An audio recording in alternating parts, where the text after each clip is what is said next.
You're listening to the Dynamic Thinking Project podcast. This is episode 53, and today's topic is lucid dreaming and how to lucid dream. Hey everyone, Adam Musalli here. Welcome to the Dynamic Thinking Project podcast. If this is your first time listening, then thanks for coming. This podcast is released every Friday, and show notes are found at the website, themindtechinstitute.com. It's all one word. Come back often and feel free to add this podcast to your favorite RSS feed or iTunes. You can also follow me on Twitter and Facebook. All links are in the show notes and website. And now, let's get started.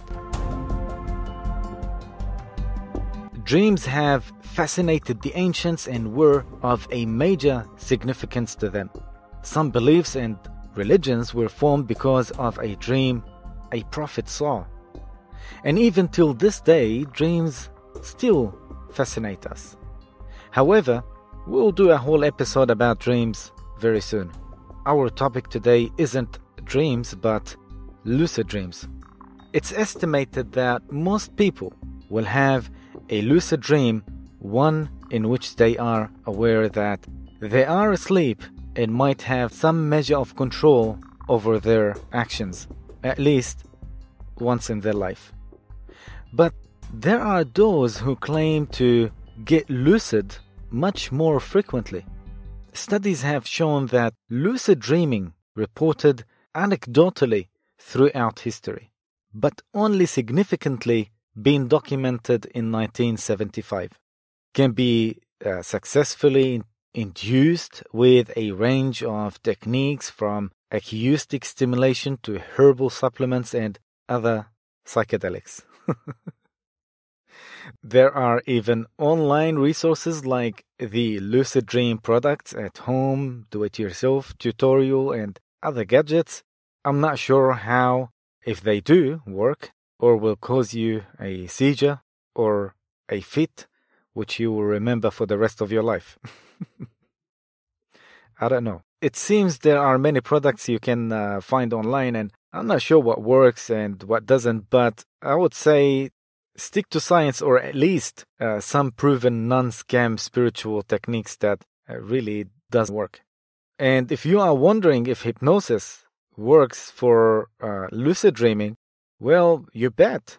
And if you have studied hypnosis with us, you would know that the word hypnos, it means sleep, and hypnotherapy, it means the sleep therapy, which is basically the first step to controlled thoughts environment, very similar to controlled dreams and thus lucid dreaming. Speaking of hypnosis, and also to get the intro out of the way, if you are interested in learning and becoming a fully qualified hypnotherapist, neurolinguistic programming, NLP practitioner or master practitioner, a life coach or even a counselor, now you can study all that totally online. All you have to do is visit mti.edu.au or themindtechinstitute.com, and you'll find all these courses along with many other courses once you click on the online courses tab. All our diplomas and advanced diplomas are accredited and recognized worldwide, and for more information, all can be found online, themindtechinstitute.com. Going back to our main topic, a lucid dream basically is any experience in which you become aware that you are dreaming during the REM stage of your sleep cycle. And REM stands for rapid eye movement, if you remember that from the previous episode 52. An example of lucid dreaming, and we'll get to further details in a moment, but just a quick explanation for the small picture people. Lucid dreaming is when you control your dreams, especially when you are afraid during a nightmare. I honestly don't remember the last time I had a nightmare. I've learned lucid dreaming through hypnosis when I started my psychology studies almost 15 years ago. And now, for example, if I see myself being chased in my dreams by something or someone, I'll just take off and fly or levitate in the air. Of course, in my dreams.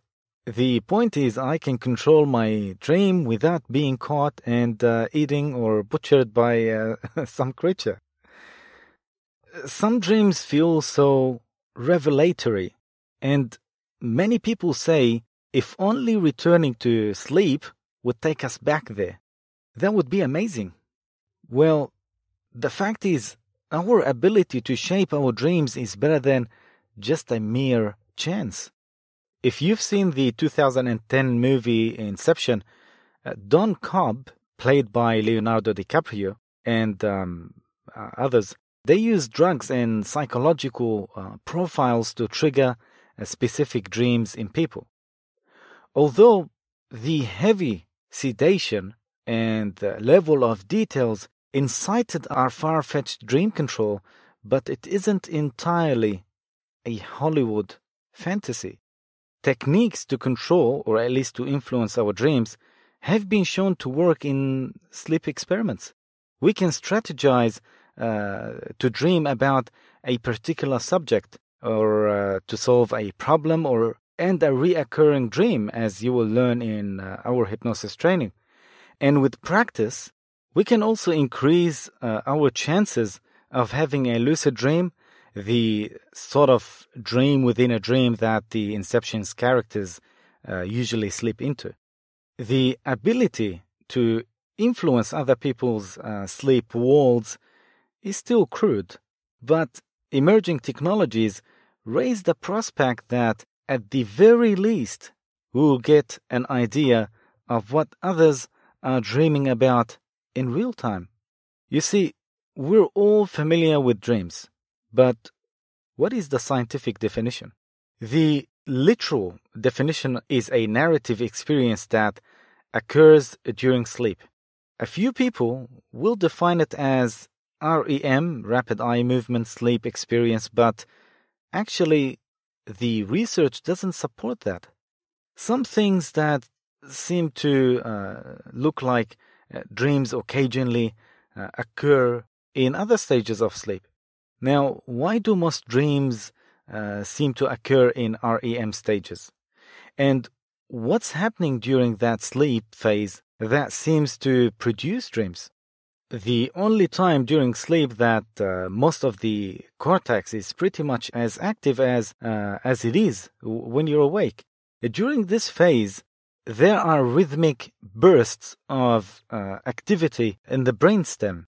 There is one school of thought that this rhythmic firing is only cause of dreaming, and all the upper cortical activity is a simple response to that. It just doesn't look that way.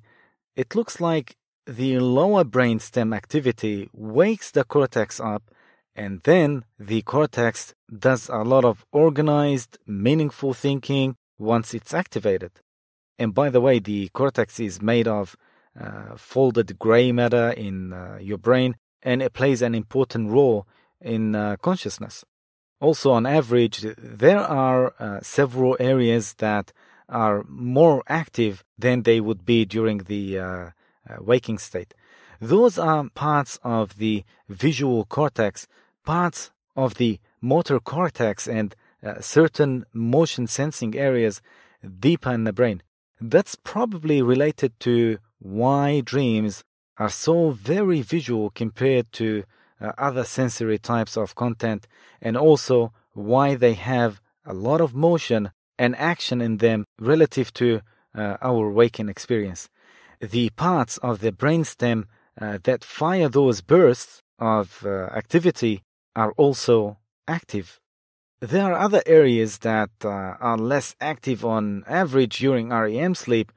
Those are the prefrontal areas, which have to do with the fine points of logical reasoning, and also where you might say censorship resides.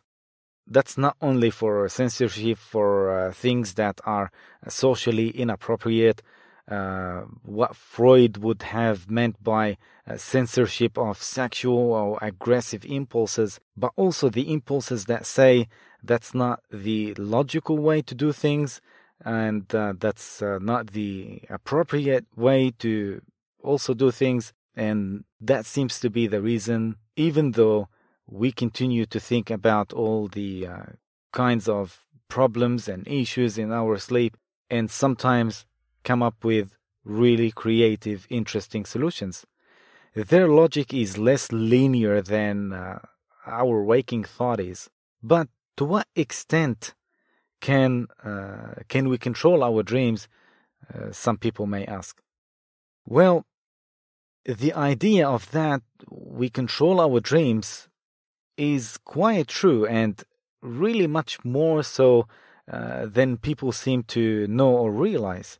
The details of how to do it are very different depending on whether you're trying to induce lucid dreaming, whether you're trying to dream about a particular content, or whether you're trying to dream about a solution to a particular personal or objective problem. So it really depends. But how can we really lucid dream? You see, if you want to become a master at this, I would say you have to learn hypnosis, because you would learn all the important aspects of how you can manipulate thoughts, behaviors, and reactions. So learning hypnosis is the only answer, especially if you want to also teach others how to lucid dream. And hypnosis is so easy to learn these days. I mean, we even have a full certification program where you can study the whole practitioner and master practitioner levels from A to Z online. It's a full course. Just visit themindtechinstitute.com and click on the online courses tab, and make sure to get the 2 levels package as a bundle package, because the bundle package works out to be sometimes a 40 or 50% more efficient. However, if you just want to have fun with lucid dreaming, you can also do that without learning hypnosis. The process, of course, will require a longer time and lots of practice, but I'm sure you will eventually achieve some good results. I mean, without hypnosis. Now, this is the basics of how to achieve lucid dreaming by yourself. You first need to keep reminding yourself you want to, just as you're falling asleep, either as a verbal statement or just a thought, that tonight when I dream, I want to realize I'm dreaming. That's the single most important thing, other than simply getting enough sleep. For any sort of dream recall or influencing of dreams, for lucidity, simply getting enough sleep is one of the most boring pieces of advices, but one of the most important too. When you deprive yourself of sleep, you are getting a lower portion of REM. We go into REM every 90 minutes through the night, but each REM period gets much longer and occupies a larger chunk of 90-minute cycle each time. So if you're only sleeping the first part of a normal 6 to 8 hours of sleep, you're getting very little of the REM sleep you could. So you need to make sure that you really have enough sleep. Beyond that, if you check on whether you're actually awake in a systemic way during the day, you will eventually find yourself doing this in a dream. And that can make it more likely that you will have lucid dreams.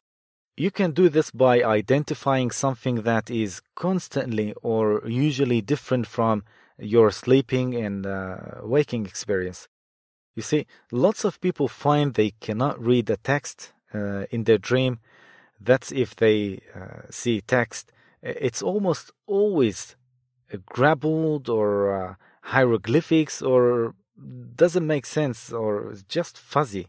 People who can read in dreams will still report that the text is not stable. If they look away and then they look back, it says something different, or there is no longer anything written there. I know this for a fact, and many people also reported this. So trying to read something in a dream is a good test for lots of people. Others find things like light switches or other knobs that are supposed to turn things on and off work normally in their real life, but don't seem to work or function the the way they expect to function or to work in a dream. All these things have meaning, such as why we cannot read in dreams, or why things don't function in dreams as they do when we are awake.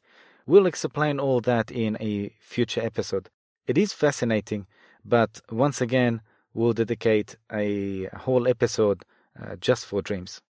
So, if you work out one specific check and then ask yourself, does everything look logical? You'll find yourself doing that in a dream. Some of these techniques are successful in as many as 10% of people in the course of a week for a few studies. Another thing you can do is keep a dream journal. Keep it close by your bed at night and write down your dreams immediately after waking, and also the emotions and the sensations you experience right when you wake up. This will train you to remember more of your dreams, which is important for lucid dreaming. And of course, there is no point in controlling your dreams if you forget the experience before the morning or before you wake up. Now, of course, keeping a journal doesn't have to be writing. You can keep a recording device such as your phone or any recording device by your bed. I don't recommend to put your smartphone next to your head because, of course, the radiation, and lots of people leave their phone on charger to charge the battery while they're asleep, and I think this is dangerous. There are many incidents where the battery just exploded while charging, so please be careful. Also, as silly as this may sound, but every few hours during the day, practice by asking yourself, am I dreaming? And with enough practice, you will start following the habit in your dream as well, cluing you into the fact that you are dreaming. You can also pinch your nose, close your mouth, and test whether you can still breathe. And you can look at your hands and feet. These are often distorted in dreams when you inspect them closely. Other things is to read a page of text or the time on your watch, look away and then look back again. And in dreams, the text or time will be blurry or nonsensical, or will be different each time you look and then you look back, as I explained before. Another good thing to do is learn to recognize your dream signs. Read through your journal more often and look for reoccurring dream signs. Since most dreams are subconscious and the language of the subconscious mind is symbols and images, so in that way you'll be practicing to bypass the critical factor of the conscious to the subconscious, which is like a god. All that is hypnosis, as you will learn in the hypnosis training, but you can try to do that on your own if you can. Basically, these are what you can do without using hypnosis, and there are other less scientific techniques, but just don't buy into those gadgets nonsense because most of them don't even work. Now, before we wrap up, some of our students during the hypnosis training, they ask, what about controlling someone's ill dream? Is it possible? I think this is a great question. You see, occasionally there are some ways that one might influence someone's ill dream content ahead of time by waking suggestions or during sleep via sensory stimuli that are imposing on the dreams, and that is hypnosis and the hypnotist's voice. Because research also shows that the auditory sense, which is hearing, seems to work best, such as a voice saying something to the dreamer, and that's of course what a hypnotist or hypnotherapist does. That was all about lucid dreaming, and once again, if you would like to study and become a fully qualified hypnotherapist, neuro-linguistic programming NLP practitioner or master practitioner, a life coach or a counselor, Now you can study all that totally online. All you have to do is visit mti.edu.au or themindtechinstitute.com, and you'll find all these courses along with many other courses once you click on the online courses tab. All our diplomas and advanced diplomas are accredited and recognized worldwide, and for more information all can be found online, themindtechinstitute.com. That's it for today. Thank you for listening. If you have any questions, as usual, you can email me. The email can be found on our website, themindtechinstitute.com. And don't forget to like, share, and subscribe, especially if you are listening to this podcast on YouTube. The Dynamic Thinking Project podcast is released every Friday. Until next time, take care and enjoy your weekend. This is Adam Musalli, signing out.